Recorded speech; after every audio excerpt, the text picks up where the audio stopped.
Hello student, future academy में आपका स्वागत है। मैं कुमकुम। आज हम लोग एनिमल टिश्यू को ही आगे कंटिन्यू करेंगे।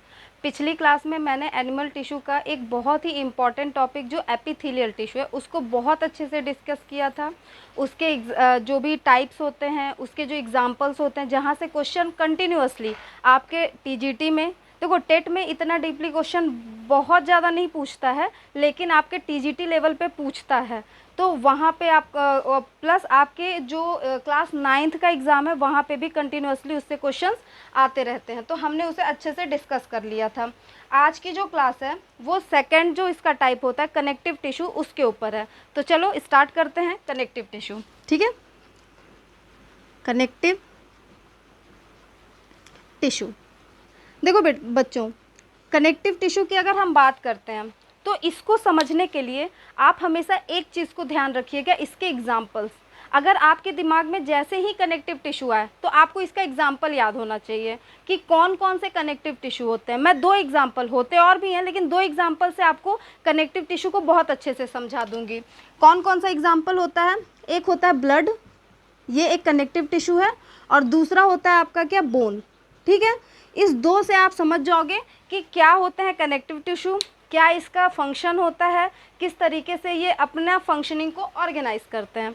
देखो, अगर हम ब्लड की बात करें तो ब्लड का काम क्या होता है, ट्रांसपोर्टेशन ऑफ सबस्टेंस। भाई ऑक्सीजन जो है वो ब्लड के थ्रू ही क्या होता है, हमारी पूरी बॉडी में ट्रांसपोर्ट होता है, ये बात हम बहुत अच्छे से जानते हैं। दूसरा, बोन क्या होता है, अगर हम बात करें हेड से लेकर टो तक, मतलब सर से लेकर पाँव तक, तो पूरी की पूरी जो हमारी बॉडी है, अगर हम नॉर्मली अपने बॉडी में से जो मसल्स है उसको निकाल दें तो क्या बचता है, एक कंकाल बचता है, एक स्केलेटन बचता है।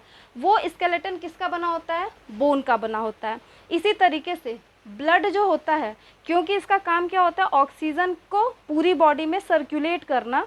ब्लड जो होता है वो ऑक्सीजन को लेकर जाएगा, जिस भी सेल को उसकी ज़रूरत है उसको देगा, और वेस्ट मटेरियल को वहाँ से लेकर आएगा। ठीक है, तो इस तरीके से कह सकते हो कि हमारी बॉडी के लास्ट सेल तक भी ब्लड वहाँ तक पहुँचता होगा, जो लास्ट सेल होगा। ठीक है, इससे आपको क्या समझ में आता है कि जो ब्लड है या बोन्स हैं, ये हमारी पूरी बॉडी को क्या करते हैं, घेर कर रखते हैं, मतलब पूरी बॉडी में प्रेजेंट होते हैं।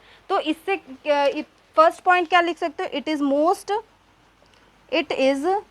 Most abundant animal tissue. अगर आपसे पूछे मोस्ट अबंडेंट एनिमल टिश्यू कौन सा होता है तो वो क्या होता है, connective tissue most abundant animal tissue होता है। ठीक है, या आप ये भी लिख सकते हो, it is most wide spread, जो पूरे जगह पे क्या है, फैला हुआ है,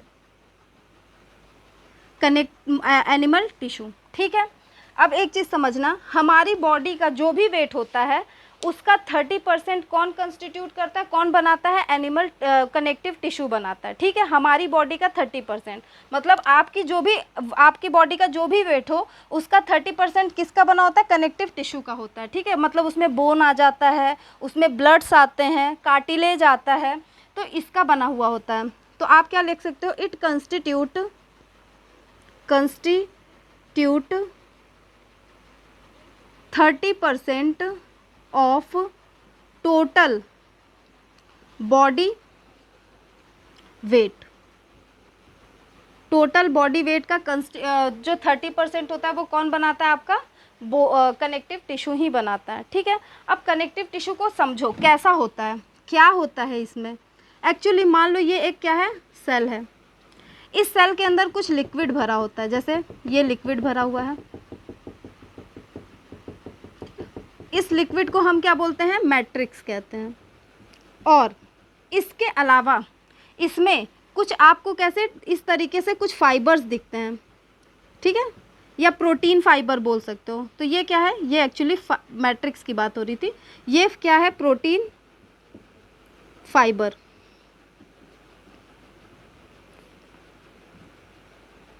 एक मिनट, मैं इसको थोड़ा इधर लिखती हूँ क्योंकि मुझे कुछ और भी बातें बतानी है इसमें। ये मैट्रिक्स हो गया और ये क्या हो जाएगा, प्रोटीन फाइबर। और इसके अंदर कुछ आपको क्या होते हैं, सेल्स मिलते हैं जो बिखरे हुए रहते हैं इस तरीके से। इसको बोलते हैं स्कैटर्ड। स्कैटर्ड, स्कैटर्ड मतलब बिखरा हुआ सेल्स। ठीक है। अब देखो क्या होता है, एक्चुअली में ये जो मैट्रिक्स है और ये जो प्रोटीन फाइबर है, इन दोनों को मिलाकर बोल दिया जाता है एक्स्ट्रा सेल्यूलर मैट्रिक्स। ठीक है। देखो आपके लेवल पे ये इतना इम्पोर्टेंट नहीं है, लेकिन मैं क्यों बता रही हूँ अभी आप समझ जाओगे। ये जो आपका क्या है, एक मैट्रिक्स है, ऐसे समझो कि एक तालाब है। ठीक है। उस तालाब में क्या है, लकड़ी के कुछ तख्ते हैं। वो लकड़ी के तख्ते क्या हो जाएंगे, आपके ये प्रोटीन के फाइबर्स हो जाएंगे। और उसमें लकड़ी के तख्तों के अलावा कुछ फ्लावर्स भी लगे हुए हैं जो ऐसे बिखरे हुए रैंडमली लगे हुए हैं, वो आपके क्या हो जाएंगे, ये सेल्स हो जाएंगे। ठीक है। तो इस तरीके से क्या होता है, आपका कनेक्टिव टिश्यू भी होता है। तो एक्चुअली ये कनेक्टिव टिश्यू का ही मैंने एक डायग्राम बनाया है। तो कनेक्टिव टिश्यू में क्या होता है, मैट्रिक्स होता है, प्रोटीन फाइबर्स होते हैं और कुछ स्कैटर्ड सेल्स होते हैं। अब ये क्या करता है समझना। एक्चुअली हम कनेक्टिव टिश्यू को डिस्कस करेंगे, हम पहले उसके टाइप्स को देखेंगे और फिर हम उससे आगे कंटिन्यू करेंगे। ठीक है। तो हम पहले इसके टाइप को लिखते हैं। अगर हमको इसका टाइप लिखना है तो कुछ ना कुछ आधार होगा, किसी ना किसी बेसिस पे हम इसको क्या करेंगे, डिवाइड करते हैं। तो एक्चुअली इसका जो बेसिस होता है वो होता है कि इसमें मैट्रिक्स का क्या कंपोजिशन है, मतलब इसमें प्रोटीन फाइबर्स और जो स्कैटर्ड सेल्स हैं वो किस तरीके से अरेंज हैं, क्या वो बिल्कुल पास पास में हैं, बहुत सारे हैं, या दूर दूर में हैं। इस आधार पर हम क्या करते हैं, इसको कनेक्टिव टिश्यू को 3 पार्ट्स में डिवाइड करते हैं। आप समझ गए इस बात को। तो बेसिस क्या होगा, कंपोजिशन ऑफ मैट्रिक्स। ठीक है। मैट्रिक्स के कंपोजिशन के आधार पर हम इसे 3 पार्ट्स में क्या करते हैं, डिवाइड कर देते हैं। कौन कौन से 3 पार्ट्स हैं, एक होता है लूज कनेक्टिव टिश्यू, दूसरा क्या होता है डेंस कनेक्टिव, एक लूज है तो दूसरा डेंस हो जाएगा, डेंस कनेक्टिव टिश्यू, और लूज कनेक्टिव टिश्यू था, डेंस कनेक्टिव टिश्यू था। और थर्ड क्या होगा आपका, स्पेशलाइज्ड कनेक्टिव टिश्यू। ठीक है। एक लूज कनेक्टिव टिश्यू होता है, एक डेंस कनेक्टिव टिश्यू होता है, तीसरा स्पेशलाइज्ड होता है। हम किस आधार पर इसको क्लासीफाई कर रहे हैं कि मैट्रिक्स का कंपोजिशन क्या है, मतलब कि इसमें जो फाइबर्स हैं और प्लस कई बार आपको ऐसे मैं बोल दूंगी कि फाइबर प्रोड्यूसिंग सेल्स, तो सेल बोलूँ या फाइबर प्रोड्यूसिंग सेल्स बोलूँ, बात एक ही है। तो फाइबर प्लस फाइबर प्रोड्यूसिंग जो सेल्स हैं उनका किस तरीके से कंपोजिशन है, कैसे वो उसमें हैं, उसके आधार पर। तो जो लूज होते हैं इसमें क्या होता है एक्चुअली, हाँ एक चीज़ और समझना कि ये जो मैट्रिक्स होता है ना वो एकदम से पानी जैसा नहीं होता है, वो थोड़ा सा सेमी सॉलिड होता है। जैसे आपने देखा होगा जो आपका जेली होता है, ठीक है, उसी तरीके का मैट्रिक्स होता है। ठीक है।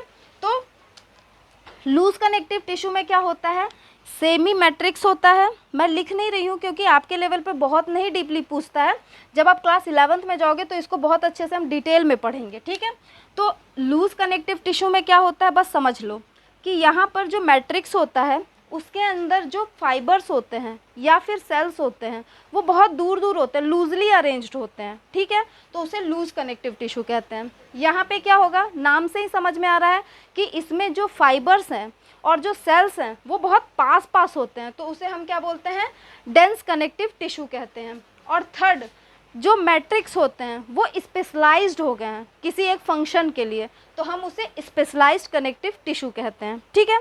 अब देखो क्या होता है, इसको आप ऐसे मैं आगे कंटिन्यू करूँगी। ठीक है। अब देखो लूज कनेक्टिव टिश्यू में आपको 2 एग्जाम्पल पढ़ने हैं, एरियोलर कनेक्टिव टिश्यू, एक होता है एडिपोज कनेक्टिव टिश्यू। ठीक है। मैं शॉर्टकट में लिख दूँ, आप एग्ज़ाम में शॉर्टकट मत मारना, थोड़ा सा लिख लेना।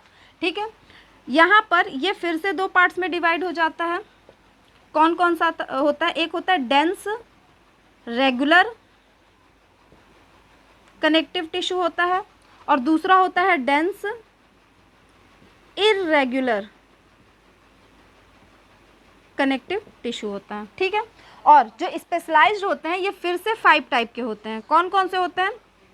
सबसे पहला स्केलेटल स्पेशलाइज्ड कनेक्टिव टिश्यू, जिसमें हमको पढ़ना होता है बोन, और दूसरा कार्टिलेज, ठीक है। और दूसरा होता है वस्क्यूलर स्पेशलाइज्ड कनेक्टिव टिश्यू, जिसमें हमें पढ़ना होता है ब्लड के बारे में, और दूसरा पढ़ना पड़ता है हमको लिम्फ, ठीक है। इसके अलावा 3 और होते हैं। एक होता है पिगमेंटेड स्पेशलाइज्ड कनेक्टिव टिश्यू, दूसरा होता है रेटिकुलर स्पेशलाइज्ड कनेक्टिव टिश्यू, और तीसरा होता है मेसेनकाइमल स्पेशलाइज्ड कनेक्टिव टिश्यू। लेकिन आपके लेवल पे ना तो उसके बारे में कुछ बातें कही गई है, ना कुछ उसके बारे में आपको जानने की अभी ज़रूरत नहीं है। तो आगे जब आप क्लास 11th में कंटिन्यू करोगे तो हम उस पर बात करेंगे। तो होते 5 हैं, लेकिन आपके लेवल पे ये 2 पता होने चाहिए। चाहे तो मैं लिख देती हूँ, लेकिन आपको इसके बारे में जानना नहीं है। एक होता है पिगमेंटेड कनेक्टिव टिश्यू, एक होता है रेटिकुलर कनेक्टिव टिश्यू, और एक होता है मेसेनकाइमल कनेक्टिव टिश्यू, ठीक है। हमको इन दोनों के बारे में पढ़ना है। अब देखो, जो डेंस रेगुलर कनेक्टिव टिश्यू होते हैं ये फिर से 2 पार्ट्स में डिवाइड होते हैं। एक होता है टेंडन और एक होता है लिगामेंट्स, ठीक है। आप इसको लिख लो, फिर मैं आगे कंटिन्यू करूँगी, ठीक है। आप चाहो तो स्क्रीनशॉट ले लो, मैं हट जाती हूँ। अब आपने ले लिया होगा, अब मैं एक एक करके इसको डिस्कस करती हूँ। फिलहाल मैं स्पेशलाइज्ड को हटा रही हूँ क्योंकि हम इसको अलग से पढ़ेंगे। फिलहाल मैं इसको पहले बता देती हूँ। देखो, इसको हटा देती हूँ।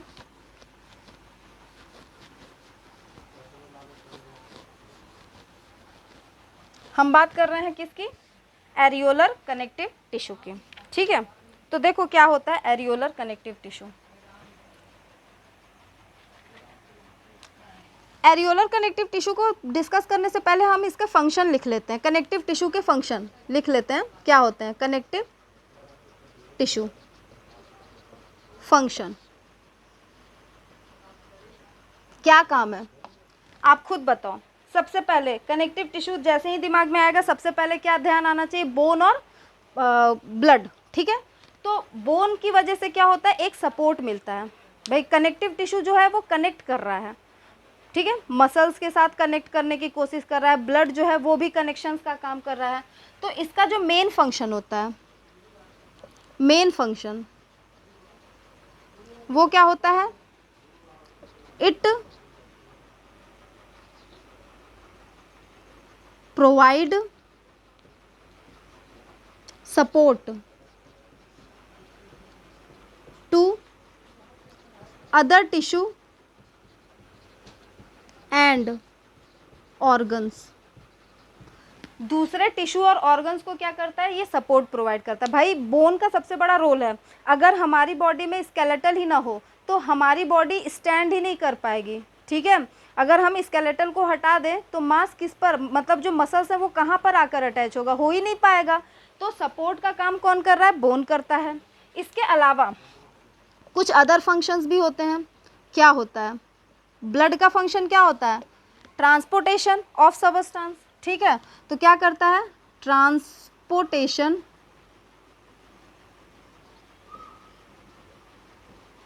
ऑफ सबस्टेंस, जो सबस्टेंस होते हैं उनका ट्रांसपोर्टेशन ये करवाता है, ठीक है। दूसरा, ये एक तरीके से डिफेंस भी प्रोवाइड करता है, क्योंकि जो ब्लड होता है ना उसमें 2 कंपोनेंट होते हैं। हम आगे देखेंगे, जो ब्लड होता है उसमें 2 कंपोनेंट होते हैं। एक होता है आरबीसी और एक होता है डब्ल्यूबीसी। तो आरबीसी जो होता है वो तो सबस्टेंस का क्या करता है? ट्रांसपोर्टेशन करवाता है, ऑक्सीजन को यही लेकर जाएगा। लेकिन जो डब्ल्यूबीसी होता है वो सबस्टेंस के ट्रांसपोर्टेशन में कोई रोल नहीं प्ले करता। वो क्या करता है? एक डिफेंस प्रोवाइड करता है। तो it provide defence, it helps in defence, helps in defence, ठीक है। तो ये क्या करता है, बॉडी को डिफेंस प्रोवाइड करता है। तो ये कुछ इसके क्या है, लिख लो आगे, डिफेंस ऑफ बॉडी। तो क्या है, ये कुछ इसके फंक्शंस होते हैं। अब हम बात करते हैं किसकी, एरियोलर कनेक्टिव टिश्यू की।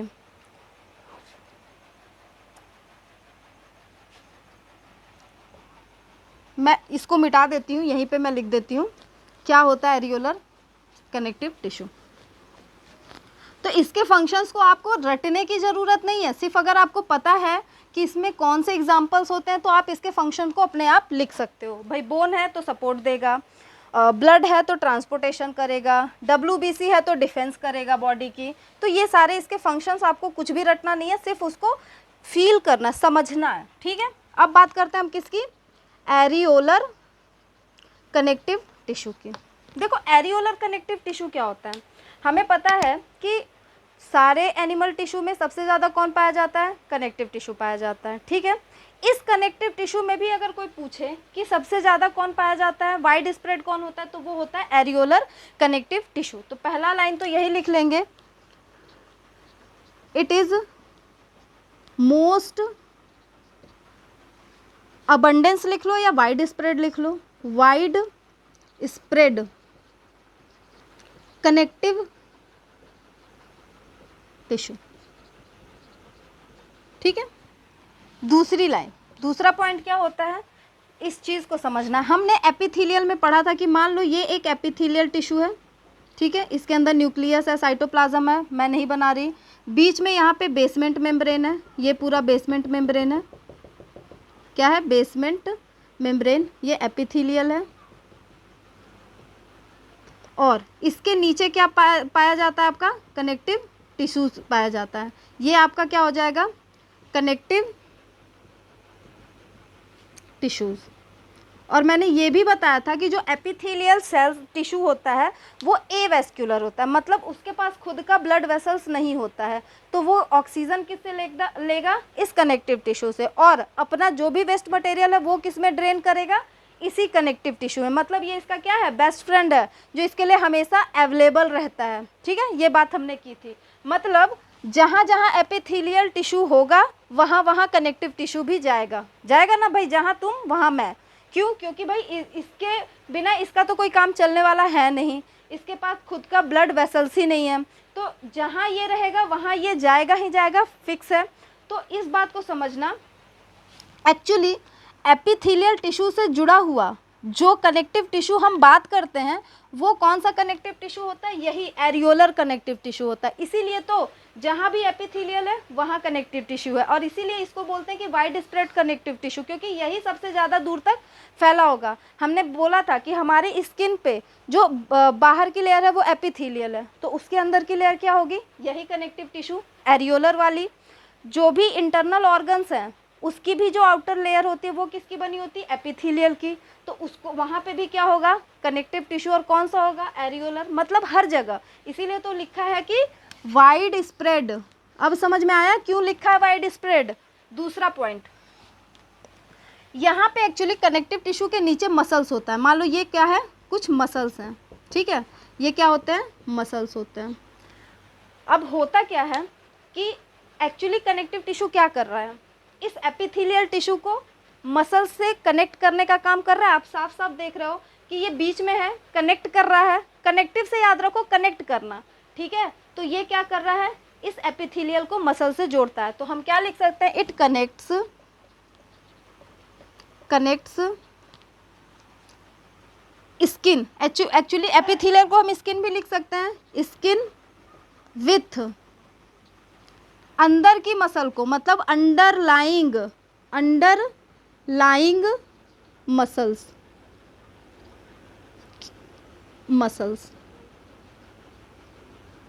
अब आप इस चीज़ को समझ भी पा रहे होगे, मैंने सिर्फ आपको रटने के लिए लाइन नहीं लिखवाई, मैंने उसको बताया कि ऐसा क्यों हो रहा है, किस वजह से आप ये लाइन लिख रहे हो, ठीक है। अगला, अब मैं इसको हटा देती हूँ और मैं आगे इसको लिखती हूँ।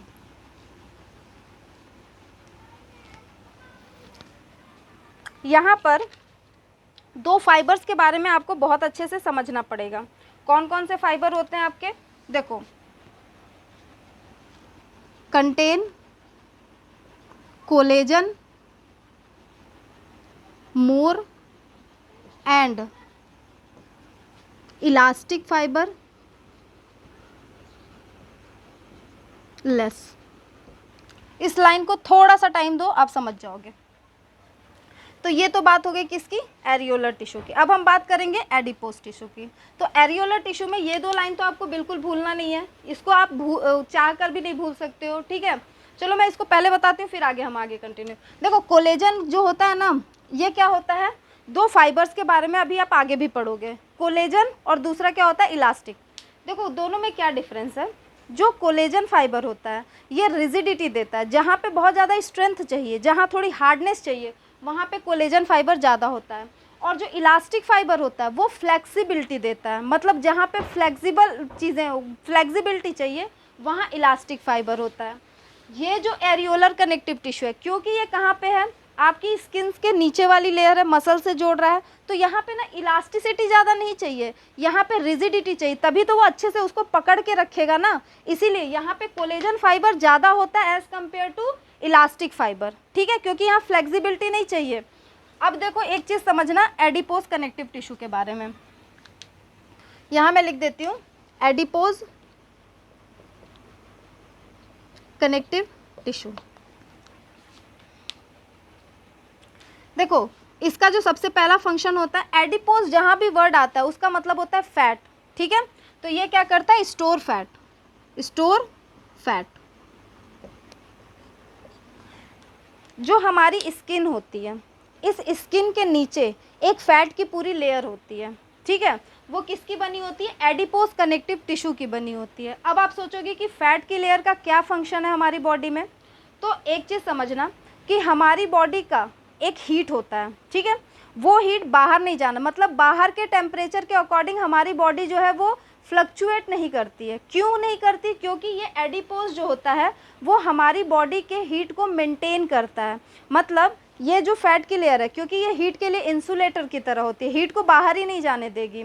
इससे क्या होगा कि जो हमारी बॉडी का हीट बना है वो उतना ही मेंटेन रहेगा, चाहे बाहर का क्लाइमेट कैसा भी हो, चाहे बहुत ज़्यादा टेम्परेचर हो या कम टेम्परेचर हो, हमारी बॉडी का एक अपना हीट होता है, अपना एक टेम्परेचर होता है जो मेंटेन रहता है। और वो क्यों होता है, एडिपोज कनेक्टिव टिश्यू की वजह से। तो सबसे पहले स्टोर फैट, ठीक है, कहाँ पे पाया जाता है, फाउंड इन स्किन के नीचे, बीनीथ, बीनीथ मतलब नीचे, बीनीथ ऑफ स्किन या बीनीथ स्किन लिख दो, कोई दिक्कत नहीं, बीनीथ स्किन। और ये क्या करता है, एक्ट एज हीट इंसुलेटर या इंसुलेटर, हीट इंसुलेटर, ठीक है, मतलब ये हीट के इंसुलेटर की तरह काम करता है, हीट यहाँ से बाहर नहीं जा सकता है। तो ये एरियोलर कनेक्टिव टिश्यू हो गया और ये एडिपोज हो गया। अब हम बात करेंगे टेंडन और लिगामेंट्स की, मैं इसको हटा देती हूँ। आपको डेंस इरेगुलर के बारे में नहीं पढ़ना है तो इसे भी अभी हटा देते हैं, सिर्फ हमको टेंडन पढ़ना है, लिगामेंट्स पढ़ना है। तो यहाँ पे लिख लो टेंडन और दूसरी तरफ लिख लो लिगामेंट्स। टेंडन और दूसरी तरफ क्या हो गया, लिगामेंट्स हो गया। क्या होता है समझो, एक्चुअली हम तब से एक ही बात कहते हैं कि जो हमारी मसल्स होती है वो कहाँ पर अटैच होती है, बोन्स पे अटैच होती है। बार बार हम यही बात बोलते हैं कि जो मसल्स होती है वो बोन पे अटैच होती है, पर एक्चुअली में मसल्स डायरेक्टली बोन पे अटैच नहीं होती है, ठीक है।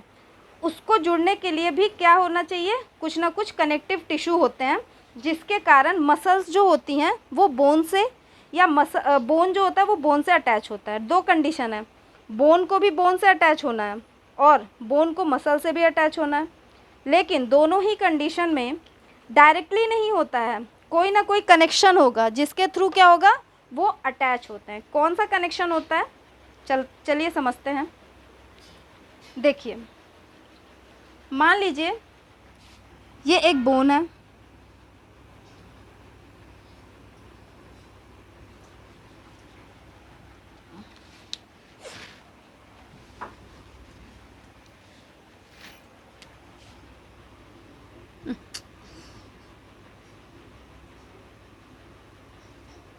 ये एक बोन है, ठीक है, और ये एक दूसरा बोन है।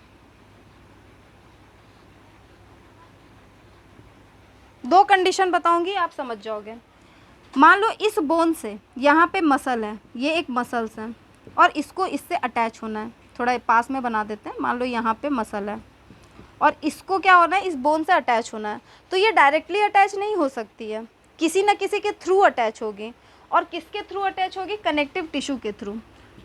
तो यहाँ पर कुछ कनेक्टिव टिश्यू होता है, ये कोई ना कोई कनेक्टिव टिश्यू होगा जिसके थ्रू जो बोन है वो मसल से अटैच हो जाएगा। उसी तरीके से बोन को बोन से अटैच होना है तो भी कहीं ना कहीं क्या होगा, कुछ ना कुछ कनेक्टिव टिश्यू होगा जिसके थ्रू क्या होता है, बोन भी बोन से अटैच हो सकता है।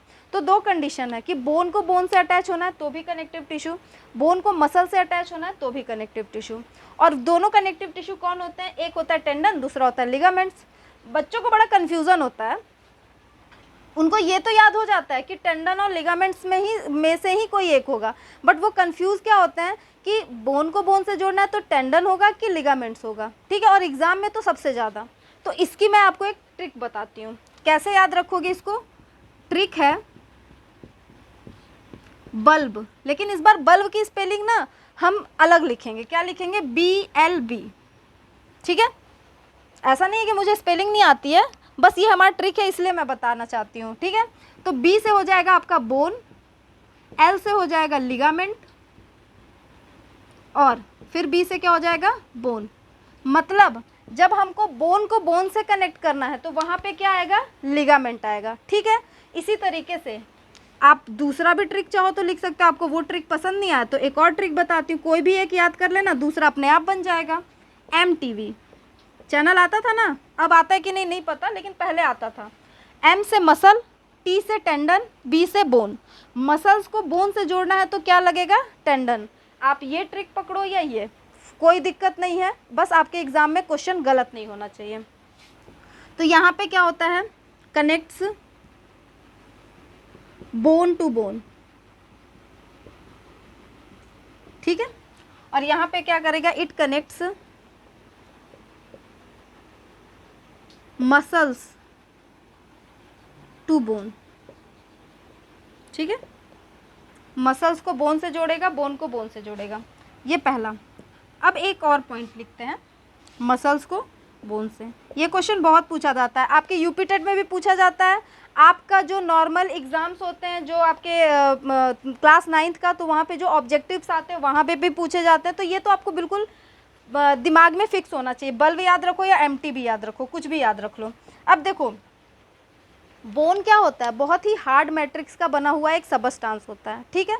बहुत हार्ड होता है। जैसे ये एक बोन है तो आप इसको चाहो तो ऐसे मोड़ नहीं सकते हो, इतना हार्ड होता है ये एक बोन, ये भी बोन, दोनों बहुत हार्ड मैट्रिक्स के बने हुए हैं। अब आप बताओ, इनके बीच में बहुत ज़्यादा हार्डनेस होनी चाहिए या फ्लेक्सिबिलिटी होनी चाहिए? मतलब ये बोन इस बोन से जुड़ रहा है, समझो, ये बोन इस बोन से जुड़ रहा है, तो इसके बीच में हार्डनेस होनी चाहिए, फ्लेक्सिबिलिटी। भाई हम क्या चाहते हैं? हाथ मुड़ना चाहिए या बिल्कुल ऐसे स्ट्रेट होना चाहिए?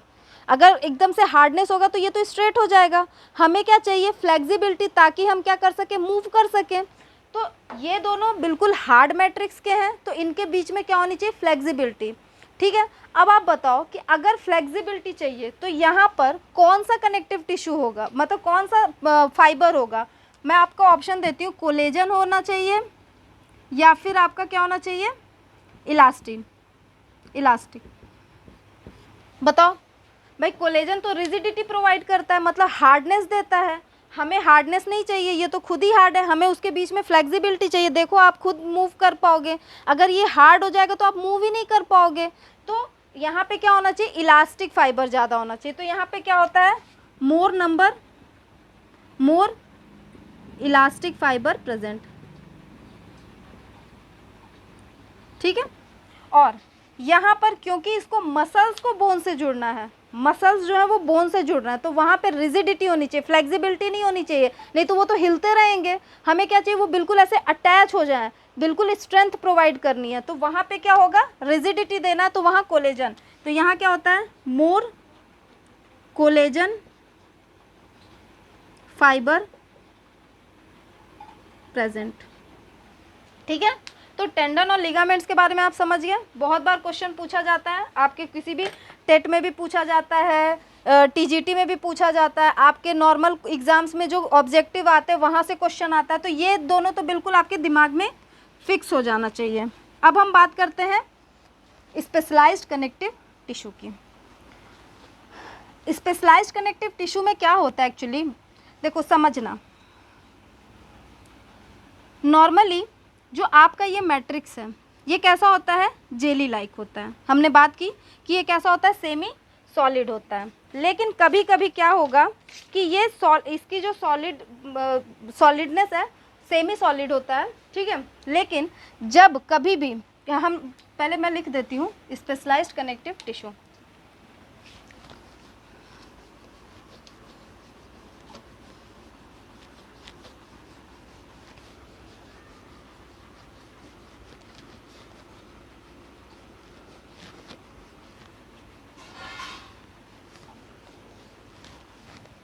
क्या होता है, स्पेशलाइज्ड कनेक्टिव टिश्यू, ठीक है। देखो सबसे पहले हम किसकी बात कर रहे हैं, स्केलेटल कनेक्टिव टिश्यू की, या स्केलेटल स्पेशलाइज्ड कनेक्टिव टिश्यू लिख दो। बात एक ही है। इसमें हम बात करेंगे किसकी, बोन्स के बारे में।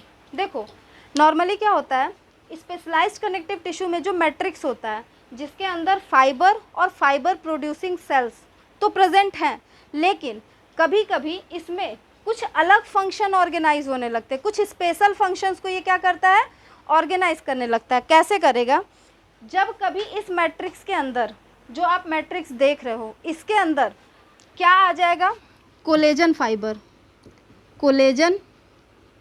फाइबर प्लस कैल्शियम सॉल्ट, ठीक है। तो इन दोनों के कारण, क्योंकि कोलेजन फाइबर क्या करता है, रिजिडिटी दे देता है, और कैल्शियम सॉल्ट क्या होता है, उसको एक स्ट्रॉन्ग बना देता है, ठीक है। जैसे आप देखते हो ना घर में चूना कितना स्ट्रॉन्ग होता है, तो इसके कारण ही ये जो मैट्रिक्स है अब वो सेमी सॉलिड ना होके कैसा हो जाता है, हार्ड हो जाता है। उसी को हम क्या बोलते हैं, बोन कहते हैं। तो बोन भी एक्चुअली यही मैट्रिक्स है, लेकिन अब इसमें क्या हो गया, कोलेजन फाइबर और कैल्शियम सॉल्ट का डिपोजिशन हो गया, तो ये कैसा हो गया आपका, हार्ड हो गया, ठीक है। तो पहले तो हम यही लिख लेते हैं, क्या होता है, बोन की बात कर रहे हैं, द प्रेजेंस ऑफ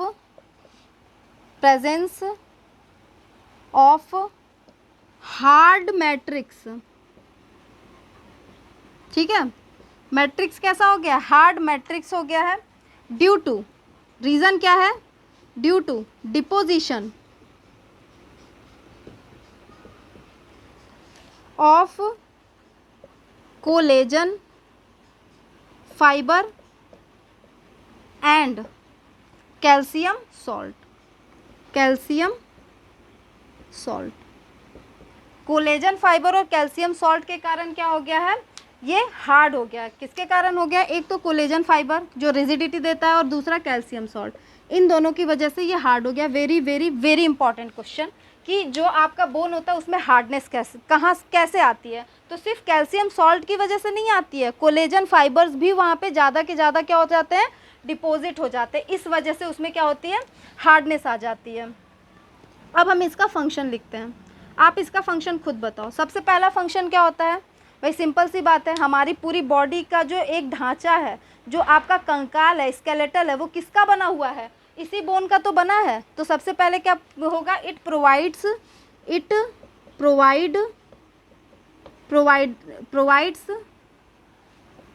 प्रोटेक्शन, ठीक है। ये क्या करता है, it provide support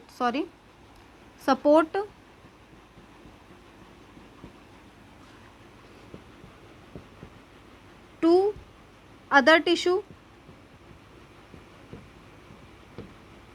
and organs, ठीक है। ये सपोर्ट प्रोवाइड करता है, ये पहला इसका फंक्शन हो जाएगा। दूसरा फंक्शन क्या लिख सकते हो, देखो जो ब्लड होता है वो कहीं ना प्रोटेक्शन भी देता है। कैसे देगा समझना, पहले मैं लिख देती हूँ फिर बताती हूँ। It provide protection, it provide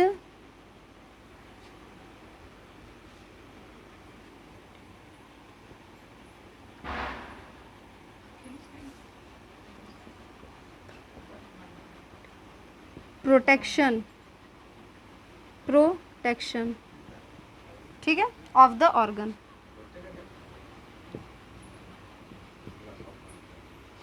कैसे देगा समझो। हमें पता है कि जो हमारा ब्रेन होता है भाई वो सबसे इम्पॉर्टेंट ऑर्गन है, ठीक है, क्योंकि भाई सारी बॉडी को जो इम्पल्स है वो ब्रेन के थ्रू ही जाता है। देखो इम्पॉर्टेंट ऑर्गन तो सारे हैं, अगर किसी में भी किसी भी तरीके की कुछ डैमेज आ जाए तो बहुत ही प्रॉब्लम क्रिएट हो सकती है, लेकिन ब्रेन जो होता है वो इतना इम्पॉर्टेंट होता है ना, जो हमें अदर एनिमल से क्या करता है, डिस्टिंग्विश करता है। हम क्यों इतने पावरफुल हैं, हम क्यों सब पे रूल करते हैं, क्योंकि हमारा ब्रेन इतना क्या है, डेवलप हो चुका है। तो ये जो ब्रेन है ये भी तो एक खोपड़ी के अंदर क्या होता है, प्रोटेक्ट होता है। तो ये जो खोपड़ी है वो किसकी बनी हुई है, इसी बोन की तो बनी है। उस खोपड़ी के अंदर क्या होता है, ब्रेन बहुत ही अच्छे से प्रोटेक्ट होता है, उसको क्या होता है, उतना सुरक्षित रखा जाता है ताकि डायरेक्ट ब्रेन पे कोई अफेक्ट ना आए। अगर मान लो कोई मार भी रहा है या चोट लग गई तो डायरेक्ट ब्रेन पे नहीं लगना चाहिए, वो खोपड़ी पे लगती है, इस बोन के ऊपर लगती है। इसी तरीके से हमारा जो लंग्स है वो भी बहुत इम्पॉर्टेंट एक ऑर्गन हो जाता है, ठीक है, क्योंकि लंग्स से ही क्या होता है, ऑक्सीजन, रेस्पिरेशन करते हैं हम। भाई ऑक्सीजन हम अंदर लेते हैं, फिर ब्लड आता है, ऑक्सीजन उसमें ऐड होता है, आगे जाता है।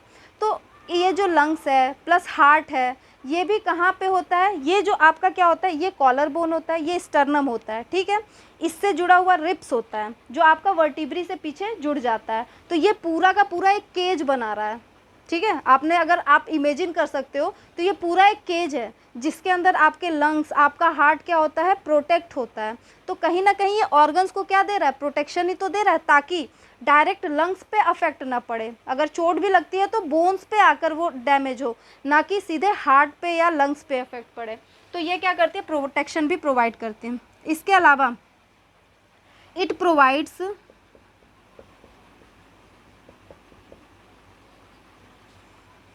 Provides locomotion and movement. ये लोकोमोशन और मूवमेंट में भी बहुत हेल्प करता है, या आप इसको ऐसे लिख लो, इट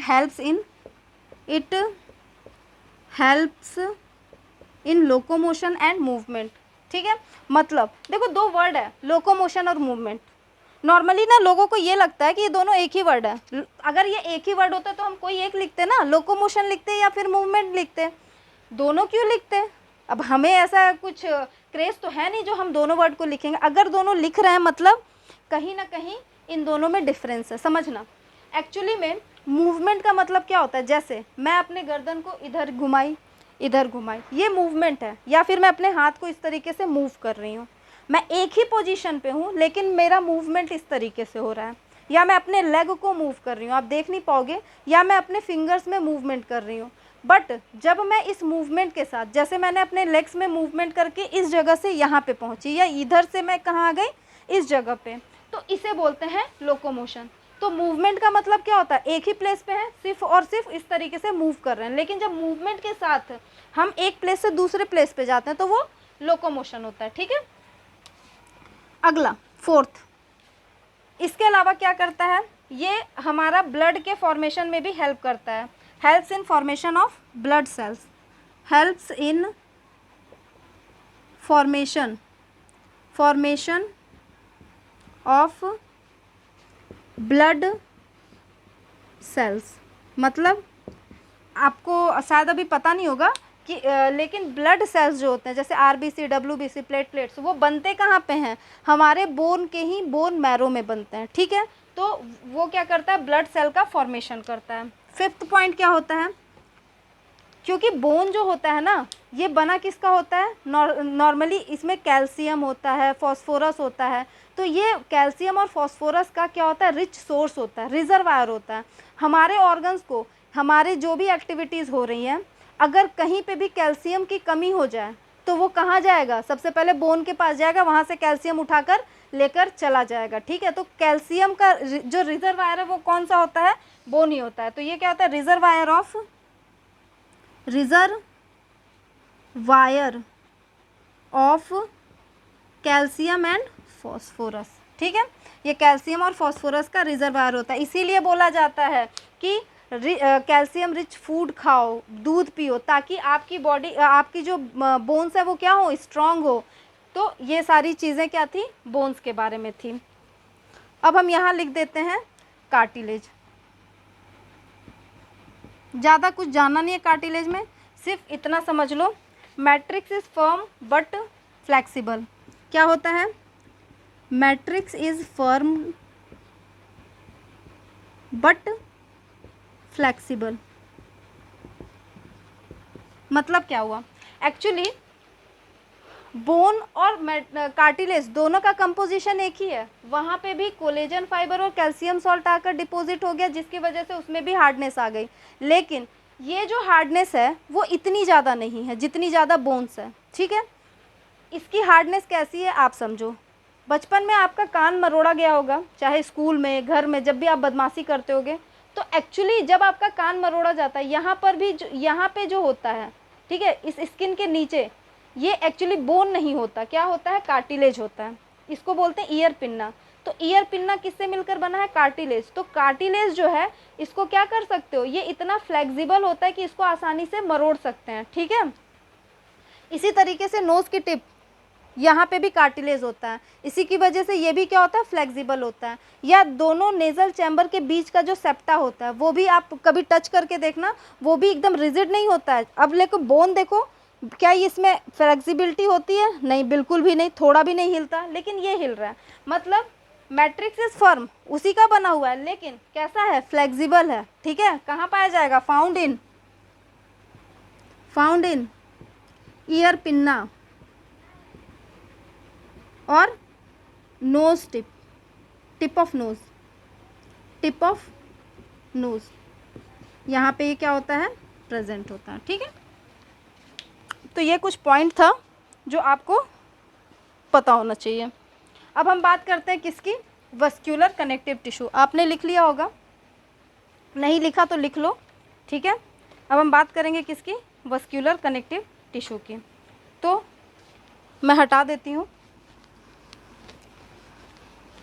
आई होप यहाँ तक आपको कोई भी किसी तरीके का डाउट नहीं होगा। अगर होगा तो आप मुझे कमेंट करके पूछ सकते हो। ठीक है,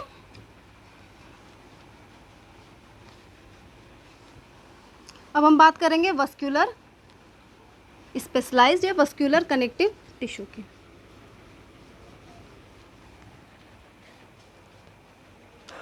क्या है, वस्क्यूलर कनेक्टिव टिश्यू। एक्चुअली क्या होता है, ये वस्क्यूलर कनेक्टिव टिश्यू में हम दो चीज़ों को पढ़ते हैं, एक होता है ब्लड और दूसरा होता है लिम्फ। आपके लेवल पे लिम्फ के बारे में कुछ भी नहीं लिखा, तो हम इसको नहीं पढ़ेंगे, हम सिर्फ ब्लड के बारे में पढ़ेंगे। ठीक है, देखो सबसे पहला तो पॉइंट क्या लिखते हो, ये क्या होता है, एक फ्लूइड, तरल। ठीक है, बिल्कुल पानी जैसा फ्लूइड कनेक्टिव टिश्यू होता है। मैं पूरा लिख देती हूँ, फ्लूइड कनेक्टिव टिश्यू होता है। ठीक है, अगर हम ब्लड की बात करते हैं तो ब्लड का पीएच कितना होता है, ब्लड पीएच 7.4 होता है। मतलब ये कैसा होता है, स्लाइटली, थोड़ा सा एल्केलाइन होता है। ठीक है, थोड़ा सा क्या होता है, एल्केलाइन होता है। इसके बाद जब ब्लड का फॉर्मेशन होता है तो उसको बोलते हैं हीमोपोएसिस कहते हैं। ठीक है, क्या बोलते हैं, हीमोपोएसिस। और स्टडी ऑफ ब्लड को क्या बोलते हैं, हीमोलॉजी। ठीक है, ये आपके इतने इम्पॉर्टेंट नहीं है, तो इसको आप छोड़ भी सकते हो या फिर लिख लो, स्टडी ऑफ ब्लड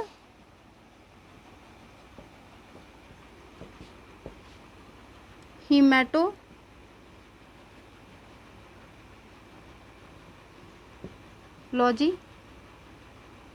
या हीमोलॉजी।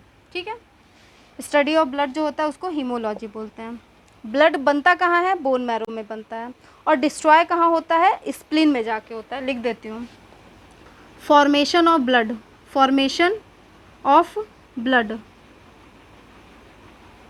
ब्लड। देखो अभी वहाँ पे पढ़ा था बोन में, लेकिन बोन में भी एक पर्टिकुलर स्पेशल जगह होती है, वहाँ पे बनता है। वो एक्चुअली क्या होता है, आपका बोन मैरो होता है, बोन मैरो। ठीक है।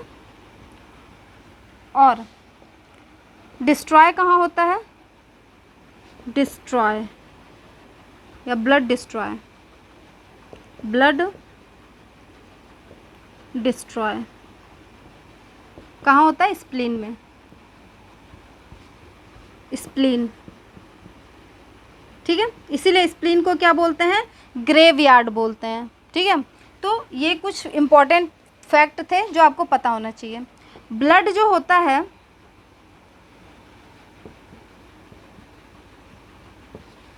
ये दो पार्ट्स में डिवाइड हो जाता है।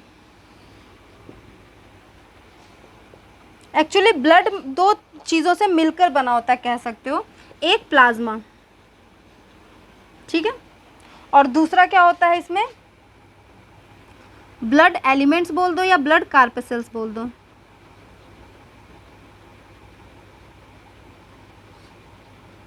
या सेल बोल दो। सिंपल वर्ड में बोल देती हूँ, सेल बोल दो, सॉरी एलिमेंट ही बोल दो, कोई दिक्कत नहीं है, एलिमेंट्स। ठीक है, या सेल बोल दो, कार्पेसल्स बोल दो, एक ही बात है। मैं थोड़ा सिंपल करना चाहती हूँ, ज़्यादा हार्ड मतलब कंफ्यूजिंग नहीं। ये जो प्लाज्मा होता है ये 55%, ब्लड का 55% कौन कवर करता है, प्लाज्मा करता है। और जो ब्लड एलिमेंट्स होते हैं ये 45% होते हैं। ठीक है, कितने होते हैं, 45, रुक जाओ, 45%। इसमें क्या क्या आता है, इसमें आता है RBC, WBC और प्लेटलेट्स। ठीक है, और ये जो प्लाज्मा होता है it contain hormone, salt and enzymes. कुछ एंजाइम्स को भी ये क्या करता है, इसमें पाए जाते हैं। क्या करता है ये, कुछ प्रोटीन्स भी होते हैं।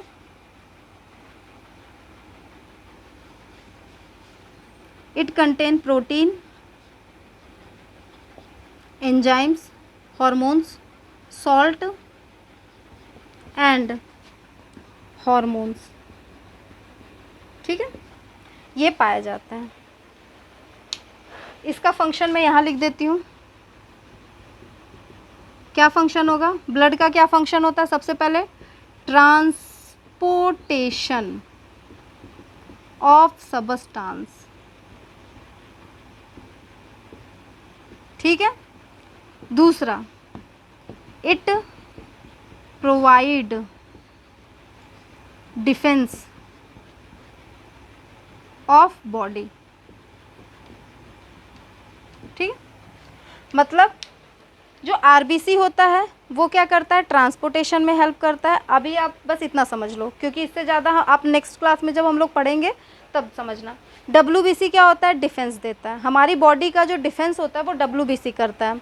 और प्लेटलेट्स के बारे में आपको ज़्यादा नहीं जानना है, ये क्लॉटिंग में हेल्प करता है। जैसे नॉर्मली घाव हो जाता है, चोट लग जाती है, जो थक्का जमता है ना, उसमें इसका एक बहुत बड़ा रोल होता है। बस इतना समझ लो, ठीक है। RBC जो होता है यही ऑक्सीजन को कैरी करता है, क्योंकि इसके पास हीमोग्लोबिन होता है। हीमोग्लोबिन क्या करता है, वो ऑक्सीजन को कैरी कर सकता है, सिर्फ इसी के अंदर वो क्षमता होती है। इसीलिए सिर्फ RBC ही क्या करता है, ऑक्सीजन को ले जा सकता है। WBC क्यों नहीं ले जा सकता है, तो ये भी ब्लड, क्योंकि इसके पास हीमोग्लोबिन नहीं है। तो यहाँ पर अगर हीमोग्लोबिन नहीं है तो ऑक्सीजन आकर बाइंड किससे करेगा, किसके पास हीमोग्लोबिन है, जिसके पास हीमोग्लोबिन है ऑक्सीजन उसी से आकर बाइंड करता है। तो RBC के पास हीमोग्लोबिन है तो ऑक्सीजन आकर बाइंड करेगा और उसके बाद क्या करेगा, ट्रांसपोर्टेशन करेगा। ठीक है, यहाँ पे क्या होता है, प्रोटीन होते हैं, कुछ सॉल्ट होते हैं जैसे NaCl होता है, KCl होता है, और कुछ हार्मोन्स होते हैं जो पाए जाते हैं। तो इन सब के साथ हमारा क्या होता है, कनेक्टिव टिश्यू टोटली कंप्लीट होता है। आप इसको पढ़ो, चीज़ों को समझो। नेक्स्ट क्लास में हम इसका नेक्स्ट जो टाइप है मस्कुलर टिश्यू और नर्वस टिश्यू, उसको 1 बाय 1 करके क्या करेंगे, कंटिन्यू करेंगे। Till then a very happy learning and have a good day. Thank you.